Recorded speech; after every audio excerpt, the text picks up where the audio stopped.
Mana shu mototsiklga A kategoriyaga o'qiyotgan paytimda o'qituvchilarimga gapirgan gapi esimga tushib ketdi-da.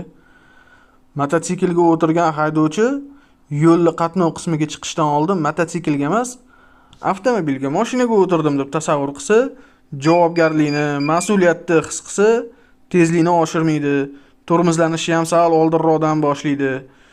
Gabariti kichkina-ku deb tor joylarga har xil mashinalarning orasiga tiqilib kirmaydi. Qoidalarga iloji boricha amal qilib boshqaradi mototsiklni. Shunaqa qilsa, boshqa haydovchilarning hurmatiga erishadi. Yo'lda gayini ko'rsa, dushmanni ko'rgandek yuragi bezovta bo'lmaydi. Manziliga eson-omon yetib oladi. Endi mototsiklga o'tirdim deb, mototsikl ekan, bunaqa boshqargan, bu bunaqa boshqargan deb internetda ko'rib qo'ygan har xil narsalarga havas qilib, qoidalarga bo'ysunmasa, gabariti kichkina-ku deb mashinalarning orasiga tiqilsa, qatnov qismida har xil tryuk ko'rsataman desa, villi qilaman, oldini ko'taraman deb, yo bir narsa jinniliklarni boshlaydigan bo'lsa,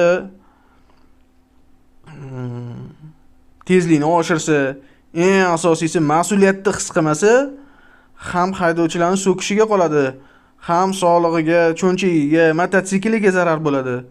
Ham birovning umriga zomin bo'lishi mumkin, sog'lig'iga zarar yetkazishi mumkin.